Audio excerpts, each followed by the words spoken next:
كيموني، ما الذي كنت تفعله أمام سجن زاويرا؟ ولماذا ذهبت تبحث عن أبوبيس؟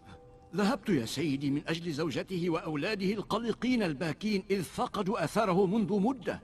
وعدتهم أن آتيهم بالأخبار الطيبة عنه. بحثت في كل مكان، وما إن وصلت إلى أمام سجن زاويرا حتى قبض علي السجانون. لكن أبوبيس اعترف في السجن سابقا أنك رتبت لقاءه مع ألخماه الذي عينه ليكون هو من يقدم على قتل الحاكم. الإقرار تحت التعذيب ليس ذا قيمة فعلية كما نعلم جميعا. تقصد أن لا علاقة لك أبدا بأبوبيس وبيناروس هذا؟ ولم يكن لك أي دور في تدبير المكيدة لحياتنا؟ لا أبدا يا سيدي، لا تربطنا أي علاقة. وأنت يا أبوبيس، لم تربطك أي صلة بكيموني وألخماهو؟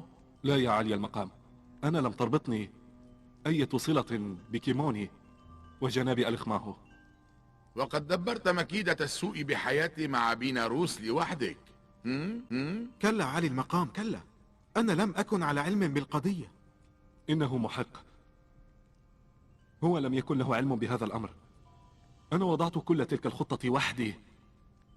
أنا طلبت منه أن يساعدني ولكنه لم يفعل، وقام بإخباركم.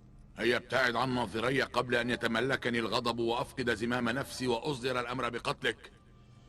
خوف هؤلاء هو الذي نجاك. إن دبرت المكائد مرة أخرى فإن آمون نفسه لن يمكنه تخليصك. هيا ابتعد. إن هذه خيانة بحق الآلهة وخدمة المعبد. هؤلاء كفار يقدمون على إهانة أمون. لن تبقى هذه الإهانات بلا جزاء. وأنت يا كيموني اذهب، ولكن اعلم أن الغطاء سينكشف قريبا عن خيانة المعبد.